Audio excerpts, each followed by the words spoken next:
What's up, slackers? Welcome to Book Cheats. Today we're going to be talking about To Kill a Mockingbird, chapter 21. The beginning of this chapter starts off where the last chapter left off, and Calpurnia is walking down the aisle, and she has a note for Atticus. Calpurnia tries to get Judge Taylor's attention,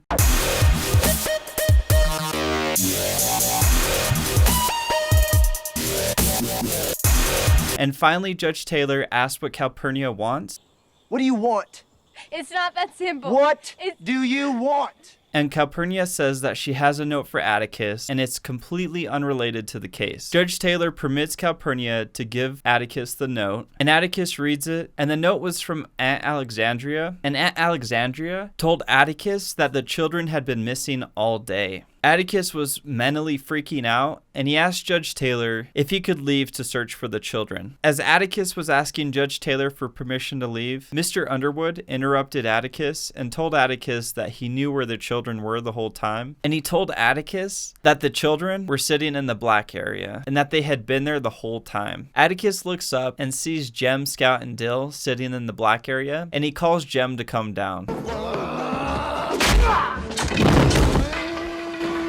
Boy, I want to talk to you. Atticus told the children to go home for supper, and Jem said that he really wanted to see the ending of the trial and what the result was going to be. Atticus gave in and said that he would let the children see the verdict of the case, but first they had to go home and eat some supper. Atticus said that he thought it would probably be over before they got back, but they could come back to see if the trial was still going on. Jem excitedly asked Atticus if he was that sure that they were going to win the case that fast, and Atticus was about to admit that they were probably going to lose the case, but instead he just didn't answer Jem, and he let the children go home for dinner. Calpurnia walked the children home, and as she was walking them home, she was scowling at them for having left all day and not telling anybody where they were at. Yeah, I heard what you said. I heard what you said. And sort of all of her threats were half-hearted because it would have been almost impossible for anybody in town to resist going to the trial. As they walked home, Scout couldn't stop thinking about all the events of the day, and she felt like it was going to take years to sort out all of her thoughts. Calpurnia continued to scowl at them, and Jem interrupted Calpurnia and sort of laughed at her.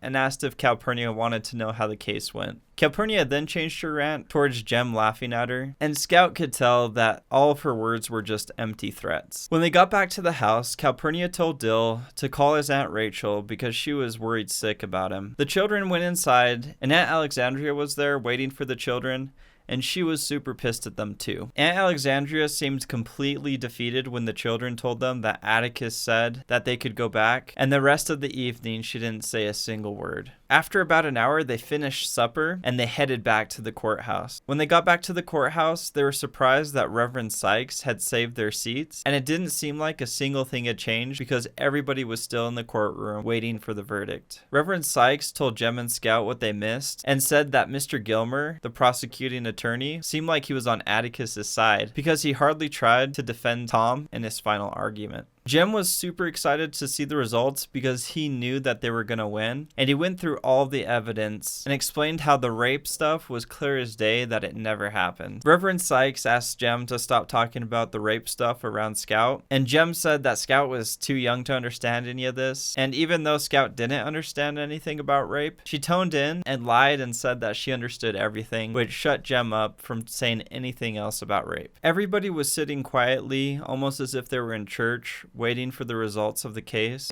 and the only movement in the courtroom was Atticus walking back and forth. Of the century is on, up and running. Calmly, and the court reporter Bert smoking a cigarette, and Mr. Gilmer and Mr. Underwood having a discussion. Scout and Atticus crossed gazes as Atticus was pacing back and forth, and Scout waved at her father, and Atticus politely nodded back. Everybody was sitting still, and when they first got to the courthouse, it was about 8 o'clock, and Scout says that she remembers the bell ticking for 11, which means they had been there 3 hours. Scout briefly fell asleep,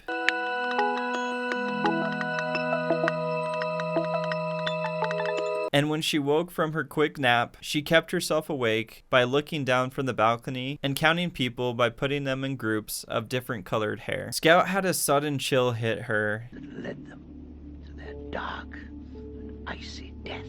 Which kind of shocked her because it was a super hot summer's night. And Mr. Tate entered the courtroom. Mr. Tate went up to Atticus and whispered something in his ear. And then Mr. Tate got in front of the courthouse and called everyone to attention. Inspection! Hands! Mr. Tate left the courtroom and brought Tom to sit next to Atticus. And Scout said the next part almost seemed like it was a dream. In sort of a daze, the 12 jury members entered the room and gave their verdict to Judge Taylor. Judge Taylor slowly read through everybody's vote from the jury, and he slowly read, one after another, guilty, guilty, guilty.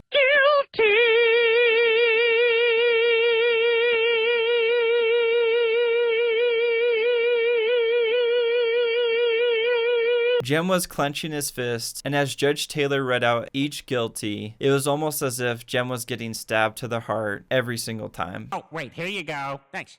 Ah, what the hell? Scout watched surreally from the balcony as Atticus closed up his briefcase, whispered something to Tom, and slowly, in a quiet passion, left the courtroom. Scout wanted to soak every minute of Atticus walking out of the courtroom and his defeat, and wanted to save it into her memory because she knew that someday this memory would be extremely important. And that concludes the chapter. Thanks so much for watching Book Cheats. Please leave a like and subscribe. If you guys have any questions from your homework, leave that comment down below. You guys have an awesome day and slack on.